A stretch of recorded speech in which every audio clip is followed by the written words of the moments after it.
Okay, so let's get started. So the second lecture is devoted to another subfamily of methods of topological data analysis that is known as persistent homology, and I'll show you how to use that.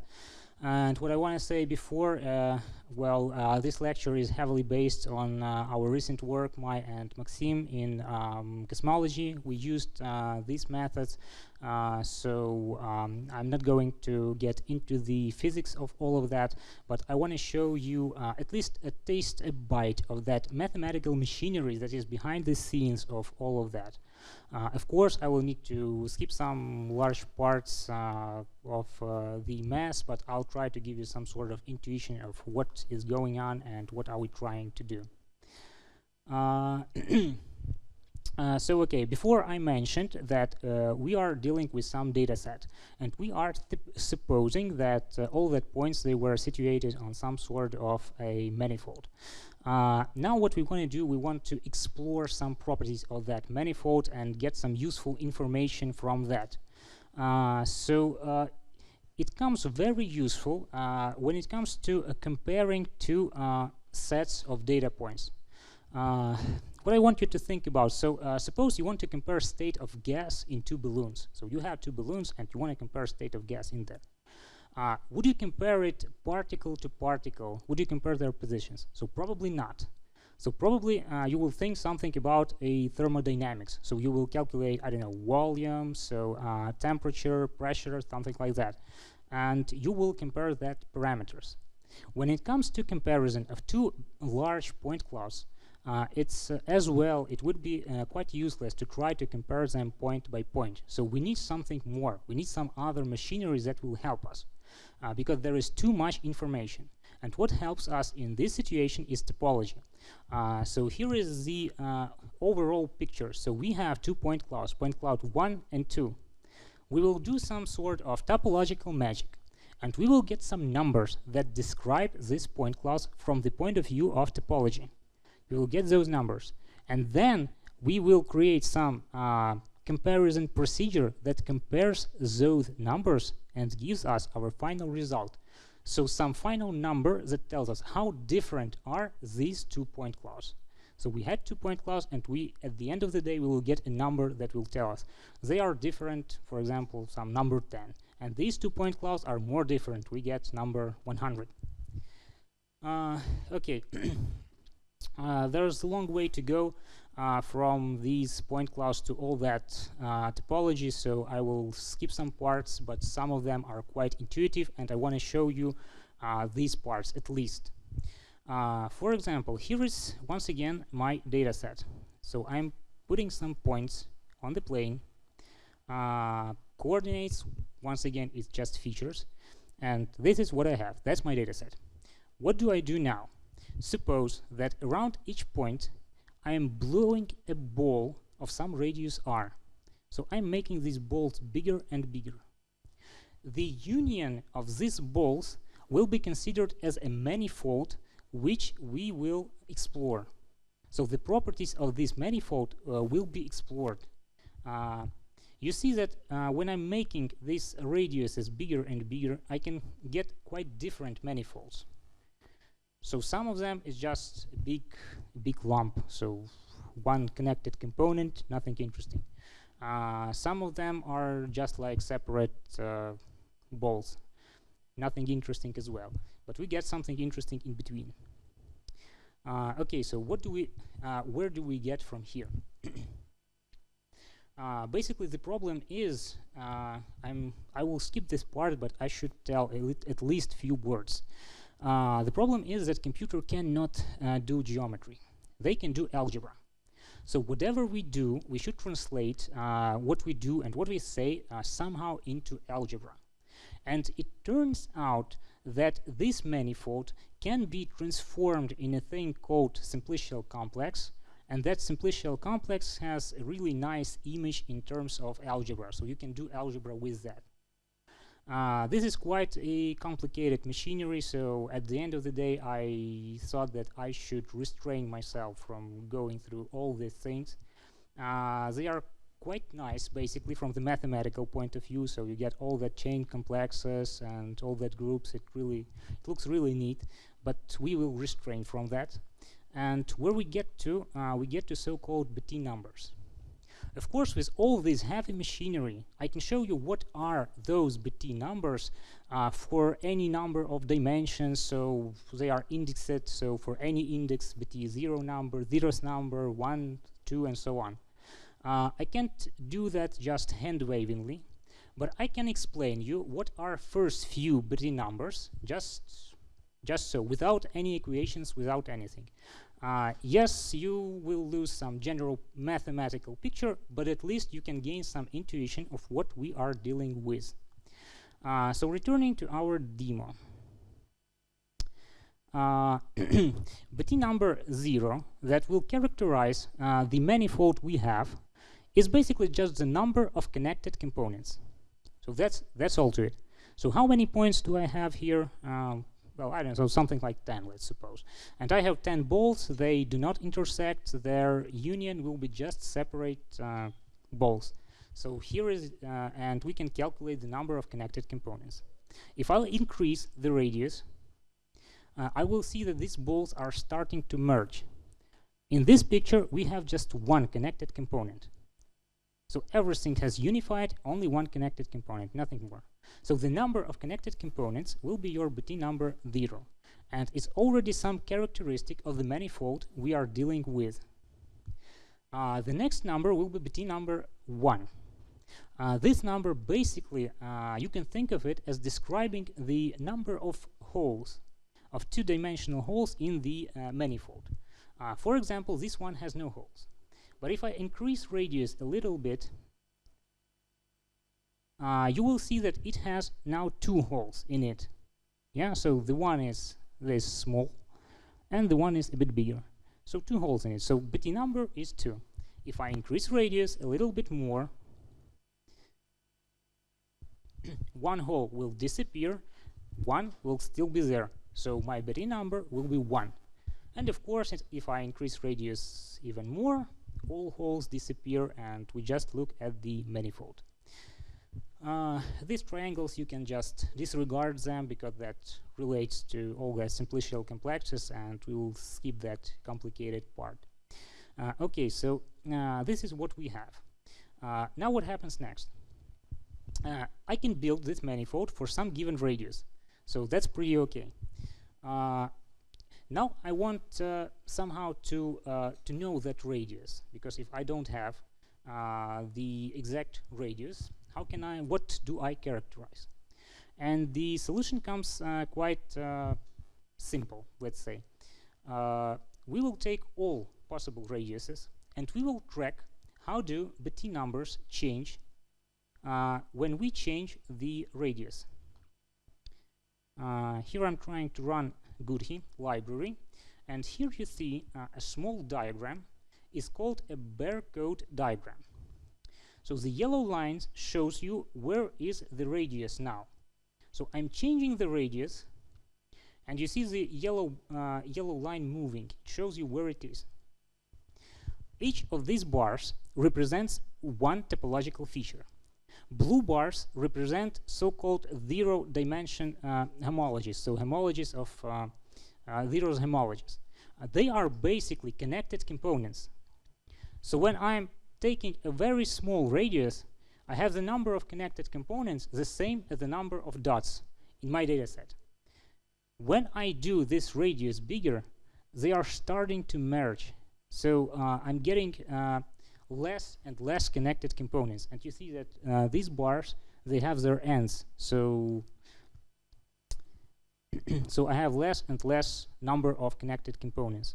And at the end of the day, only one will survive that will exist forever because, well, radius goes to infinity and we still have one connected component. The green bar here is the first order homology. It's basically the hole that existed in our manifold. It existed starting from some radius. Why? Because it was just separate points. You have no holes here. Now you are getting some hole in the manifold. You can see that. So we are in a green bar region. I'm increasing the radius, and at some point it disappears. So this bar plot is, in some sense, is characterizing my data set. So all the data points that I have, they are somehow situated in that space. It can be a multi-dimensional space. There can be, I don't know, 100, 1,000 dimensions, whatever. But at the end of the day, I can draw this picture, and I say that it characterizes the relative positions of the points. That's what I have. And what we'll be analyzing are basically these sorts of bar plots and their counterpart. I will show you birth death diagrams.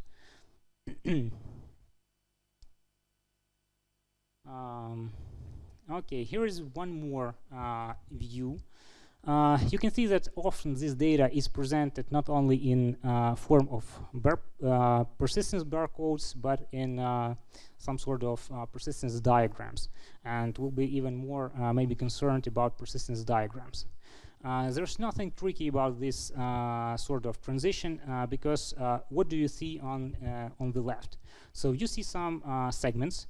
Segment has start and an end. So start when your topological feature appeared at some radius, and an end when this radius became so big that it disappeared.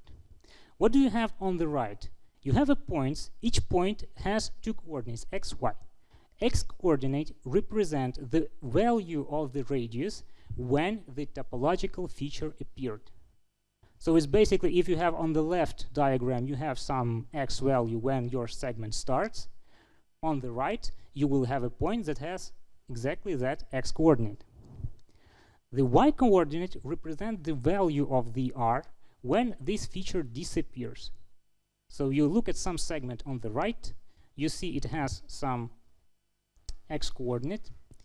So let me basically draw it. So here is some segment. We know that feature started existing at R1 and stopped existing at R2. And if I want to represent that in a persistence diagram, I get a point that has coordinates R1 and R2. Well, nothing complicated.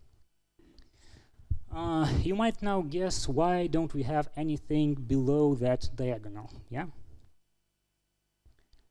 Because you cannot have feature born before it died. So really, so for something to die, it should born first. There is no other way, no other way around. Okay, so that's basically what we saw. Now let's look for some examples.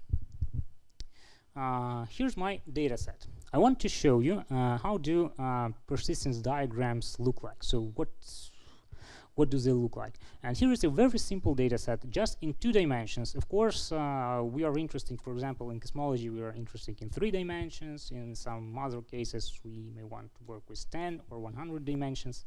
But let's be simple. And here you see basically 2 data sets. One is clean data. That's perfect data that I can obtain while measuring, for example, I don't know, positions of some pendulum. Why not? They all lie on some perfect circle. It's blue data. And I have orange data that represents some sort of noisy data. So I have measured all of that, but I have some noise to it. Right now, the level of noise is 0. And you can see on the right the persistence diagram, how it looks for both of these data sets. I draw it for homology of order 1. So this is H1 case. You see 2 points. One is blue, that represents my blue data set, and one is orange. Why do I have 1 point there? Because if you think, when I start blowing up all that balls around each point, you can guess that, and I will try to calculate the number of holes that I get. You can get that at some point I will get 1 hole, and at some point it will disappear. So let me show you that as an example, just to get a bit of more intuition.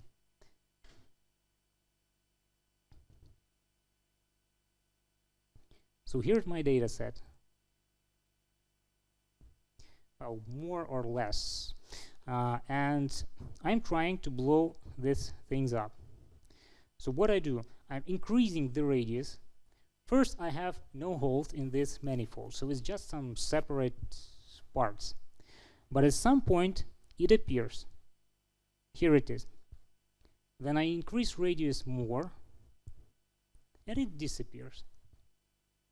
And this is exactly what you see on this diagram. So for the blue data set, you see that there is one point, which means that you had one topological feature that appeared at some value and that disappeared at some value.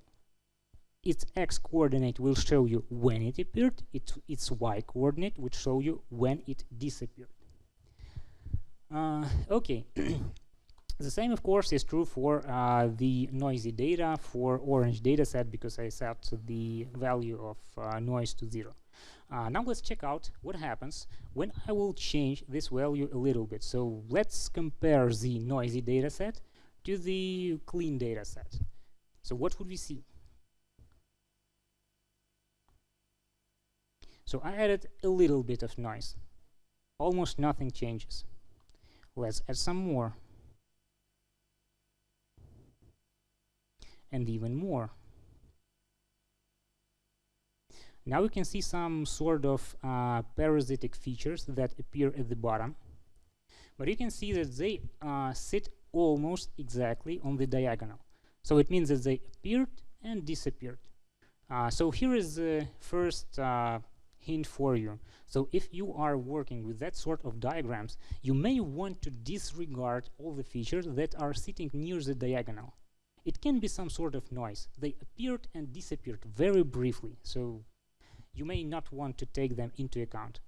And you still see that our main feature, our main first order feature is still up there, and it's near the blue dot. So I'm increasing noise even more. I have more parasitic points, but still my main feature is doing quite well, and it doesn't get too far from the original position.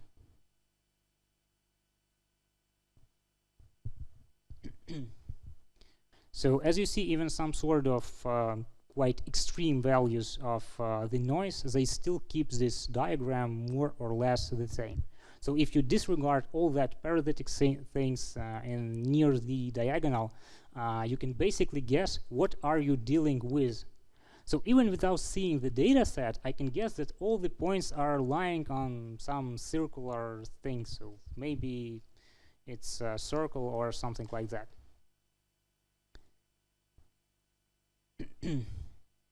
Okay, so now we have a method to characterize our points. How do they lie in the space? I want to show you one more example of this characteristic. So let me run it. I just want to train your intuition. So what do we expect? So here is maybe the simplest manifold, just some cut of the plane. And I have put some random points on it. So just some random points, nothing quite interesting. And I am performing calculation of the persistence diagram. What I want you to appreciate in here, so we are working in three-dimensional space. You see that the order of features we get are 0 and 1 for the plane. I will show you example when we will get features of order 2. Moreover, I want you to appreciate these numbers along y-axis. They are quite small. So you might guess that it's some sort of noisiness.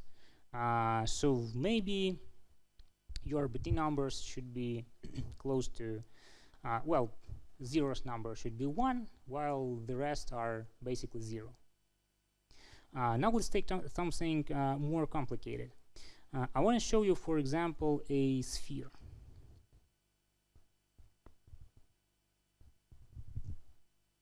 So here is a sphere.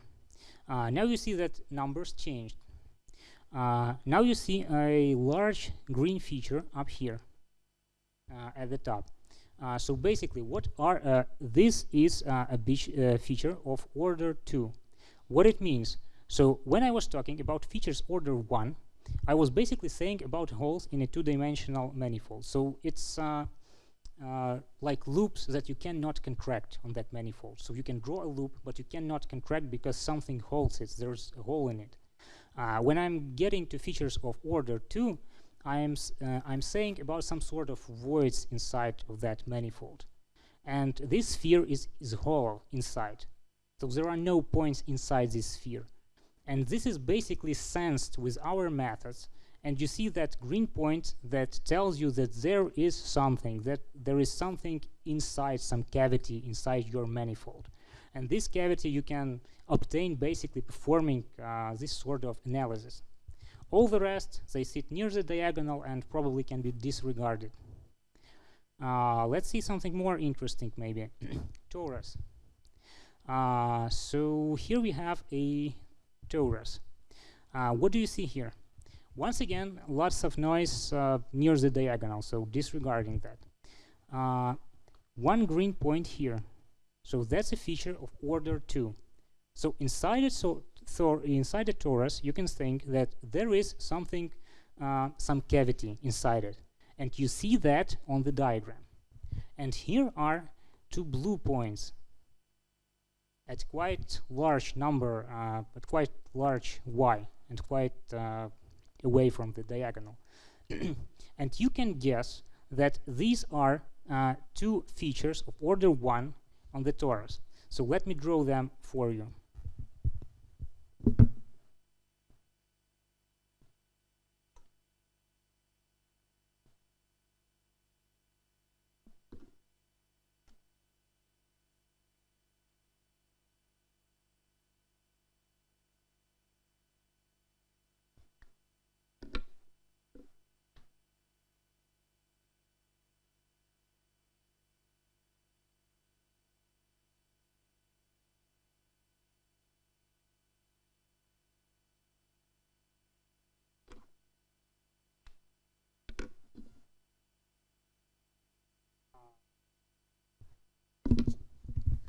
So these are two loops that cannot be contracted. Why? Because there's a hole in torus.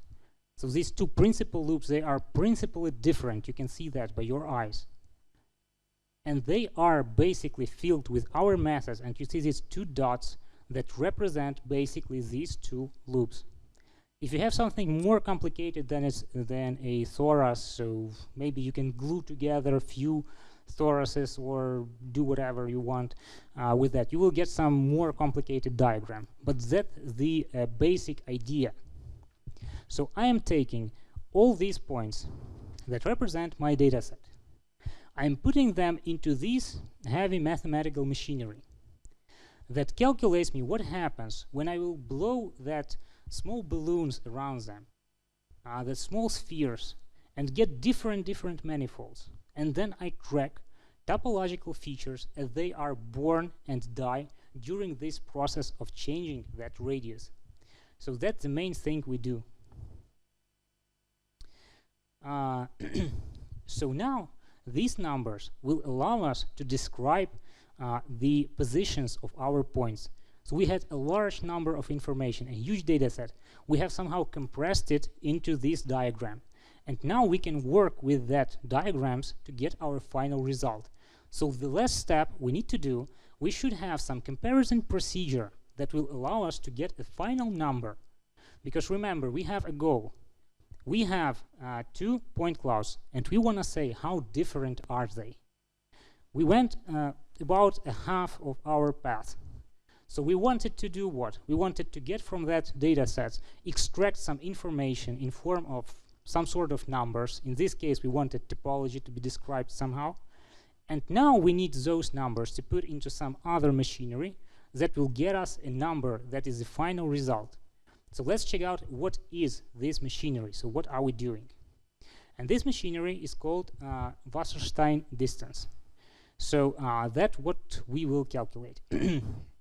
Probably you have met that before, I don't know.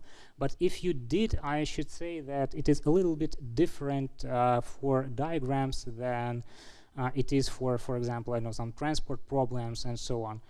So there are some small caveats I will probably point out connected to the treatment of the diagonal and so on. But the main idea is the following. I have now two diagrams. So I have compressed all my data that could be, I don't know, million dimensional into some sort of diagram. I have chosen some order of homologies I'm working with, for example, order 1. Why not? And now I have two diagrams, and I am trying to calculate some distance between them, or some numbers that can reasonably tell me how different are they. And what it does, in this case, Wasserstein distance, is the fact that you are searching for some pairing of points between these two diagrams. It's showed with all these arrows. So I am looking for each point on one diagram. I'm trying to find the point on the other diagram, and I say, let them be a pair. Then I calculate distance between points in all these pairs, and I add everything together.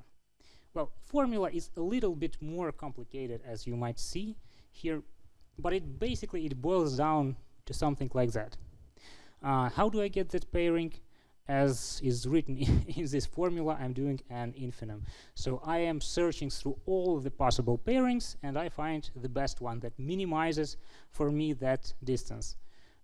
So basically, in practice, that's performed, of course, with some sort of minimization methods and so on. But at the moment, you can think about it that I tried all the possible combinations, and I arrived at the one that gives me the smallest distance possible. And here is another image. So you see, I'm trying here some function phi. I have put two diagrams into one. So you see here blue and orange and red dots. And one blue dots came from diagram number 1, and red dots came from diagram number 2. And so I'm trying to build a function that will basically pair these points between each other. So it's a bijection. And there is a small caveat that some points may have no pairs. So I'll pair them with diagonal.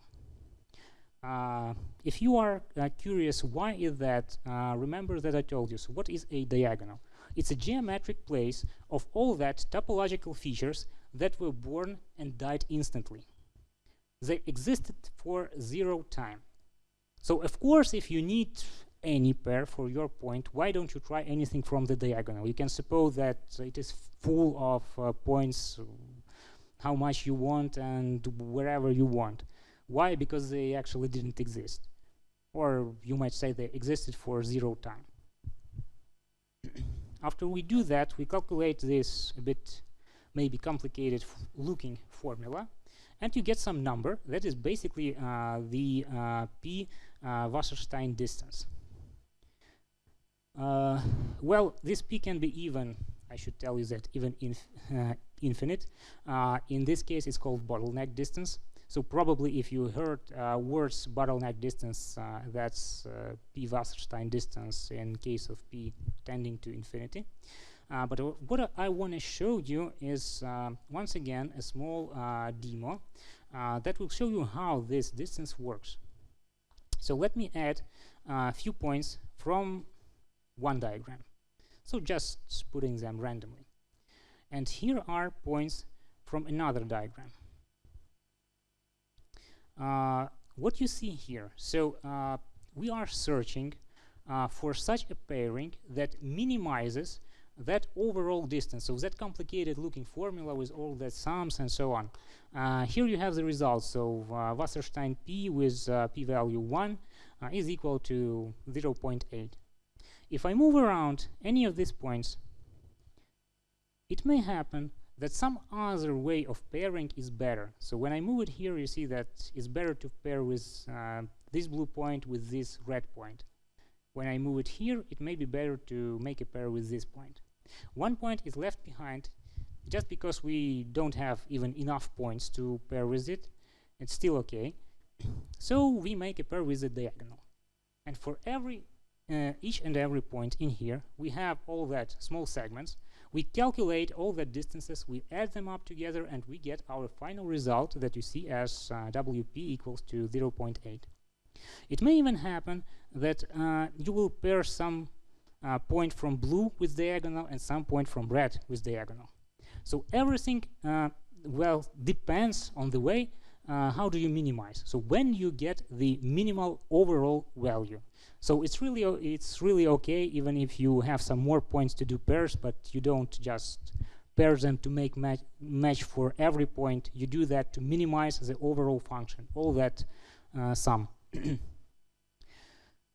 So basically, this is the method to measure distance between the diagrams. So now let's reiterate. I know it's a bit heavy machinery, so I want just recap where we started and where we are. So where did we start? We started as we had two point clouds. So that's what we had. That came from our data, so wherever we got that data doesn't matter. What we did, we performed some sort of we put it in some sort of topological machinery that generated for us these diagrams. So it took all that points in some complicated spaces and generated for us that simply looking two-dimensional pictures, well, with that nice diagonal. So something like this. So we had that from our topological machinery. Now, we did this for two of our point clouds. We have two such diagrams. We are putting them into the next machinery, which is this sort of distance. And now we are ready to get the number. That will be the final number. So in some sense, we can say that we obtained some discrepancy between these two point clouds in such a convoluted way, but we got it anyway. So we have this number. What can we do with that number right now? Well, we can compare point clouds. That's good. Let's do a small demo once again. Here's our data. You see 2 point clouds overlapped, so clean data and noisy data.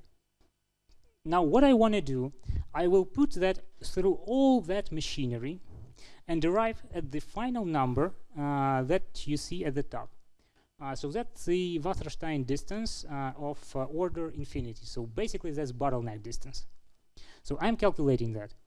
Below you see that persistence diagrams overlapped and how the points were paired with each other.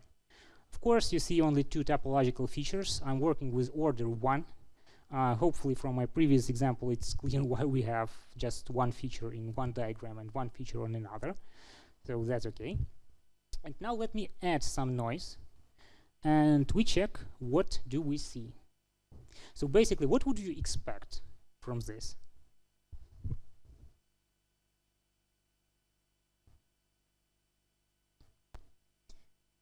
Okay, let's just see. So I'm adding some noise. I'm adding a little bit of noise. So bottleneck distance is 0.2. I'm adding a bit more noise. A bit more. 0.24.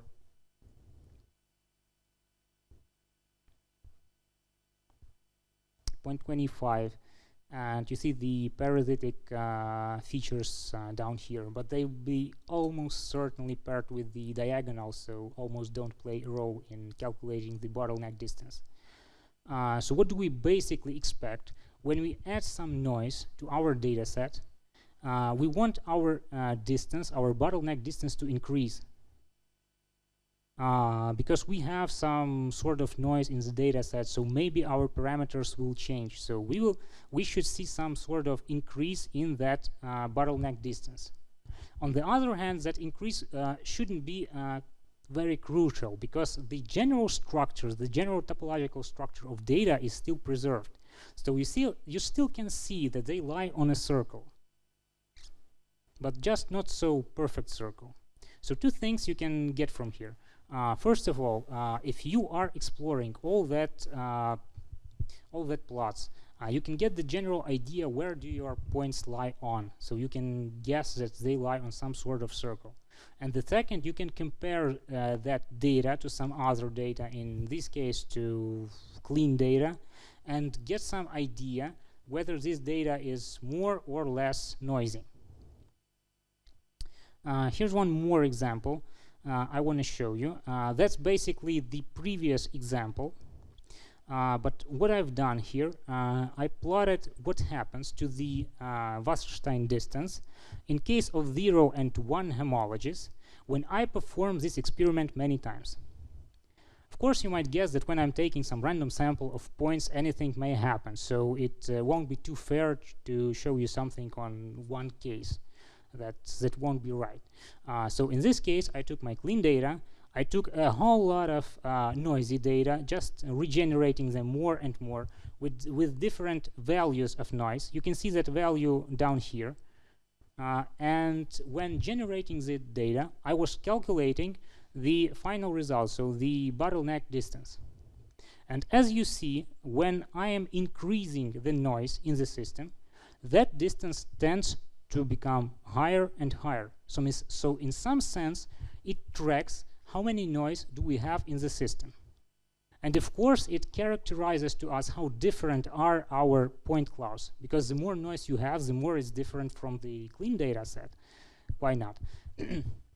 So here is some sort of some simple statistics. Yeah, so I'm trying to show you all that bar plots when I don't actually remember how many times did I perform each of the experiments, but you can see the bar plots, and you see that it's that there is some tendency of increasing the distance, and that's basically good for us, because it means that we can distinguish between point clouds with these methods. Okay, so how many time do I have? I guess 10 minutes. Okay, so I will just maybe reiterate what we did. The plot on the right, in case you're interested in, that's the plot for a certain value of noise. You can choose that with this slider. So you set some value of noise. And you see here the distribution that I calculated with the KDE, so kernel density estimation, for 0 and 1 homologies. So you can not just look on the bar plots, but you can look at some approximation of the random distribution for the value of that bottleneck distance for certain value of noise. So you can get some idea how bad is it and how reliable are these results for this case. Okay, so I want to end with a small, let's say, recap. So I told you before that this presentation is basically based on my and Maxim's work that we did in cosmology. So in case you are wondering what was that, you are basically seeing plots very similar to that you will see in that work. So you can, for example, you can analyze the positions of the halos. So why not? That's a point cloud. So you have large data sets with points in 3D. You can put that through all that machinery. You get your topological features. And if you are, for example, working with some sort of simulation, so you have many such point clouds, you can generate for them topological features, and you can put them through these distances, through bottleneck distance, through Wasserstein distance, and you can get some numbers that basically compare how different they are. And when you were doing all that simulations, for example, you were doing them with different cosmological parameters or whatever, this can be the measure, basically how different that results of the simulations were. And it's really good because, for example, we showed that that distance, at least in some cases, can feel the difference in cosmological parameters when you do simulations with different cosmological parameters. And why that matters, you might ask? Because we have no inverse function from the position of the halos to cosmological parameters. You can't do that. But we can shoot forward. We can perform modeling, we can get some sort of the modeled universe, and we need to compare that to the universe we see. And if we have a good comparison function, we can perform that comparison for many different simulations, and we can occasionally guess the right parameters that will give us the minimum of that comparison function. So that's what all was about. So you really have some problems when you will desperately want some method to compare some sort of point clouds or some sort of data sets. So you can look in for the topology and for all that persistent homology stuff. So I guess that's all, I guess. So I'm ready for questions.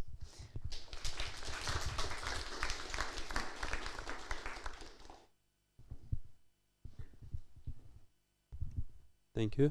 Am I right that chosen the correct radii of these spheres upon a points, we can use it like a void finder, so we can just look at these homological parameters and say whether it's a void or it's not void. Maybe it's some filament or some another structure like a void.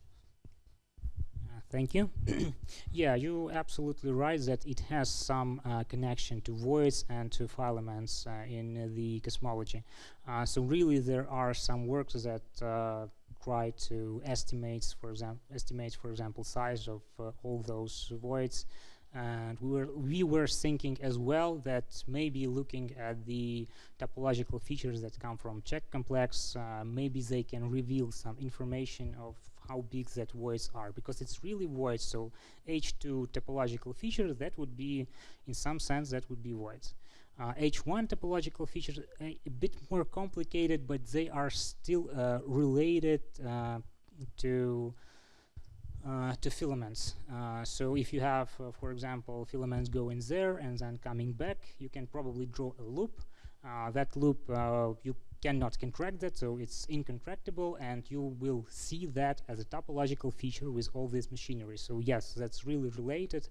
Not straightforward, but probably you can get somewhere in that direction.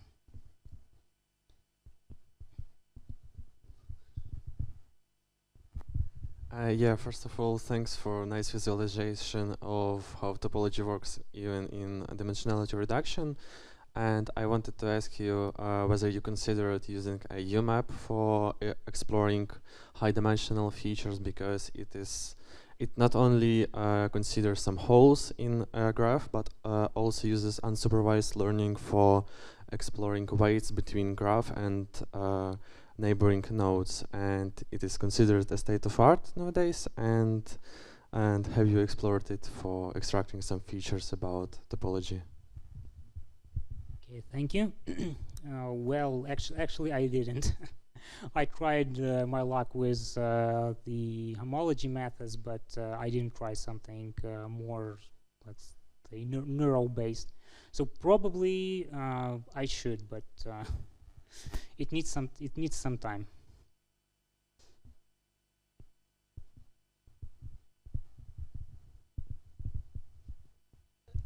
At the end, you are plotting PDF, approximately, but from my experience, and not just me, it's better to avoid comparing PDF. It's better to compare CDF, and we have a number of methods, starting from Kolmogorov, Smirnov, to other parametric or non-parametric methods. Does it work here to compare, two different data sets? Yeah. Thank you. Well, basically, these PDFs are only for illustrative purposes, so we don't basically use them for comparison. I think that PDFs are more, I don't know, intuitively are more intuitive for people to understand. So why do I draw this? That's because there's a lot of data hidden in these boxes, and I want to give to everyone some feeling how this data looks like. So how large are the errors? Because when I am calculating that Wasserstein distance between two different, for example, point clouds, I will always get some number. Even if my noise is 0, anyway, I'm generating some sort of random points on a circle and they don't match perfectly, so I'll get some number. And the main reason here is to show that you can distinguish between cases when you have some distance just because they were generated the other way around, or they were generated the other way around, but there is some noise. So here is the main point of these plots. So we don't use PDF for comparison. Basically, these two PDFs are for features of from different homologies, so you can't even compare them. Yeah, but if I plot this thing, for example, it corresponds to some level of noise, let's say here, and I plot some from here, so yeah, I can think about some sort of comparison, but probably it would be much better to perform that comparison in a sense of CDFs and so on. This one is just illustrative for all of you to see what happens there behind that bar plots.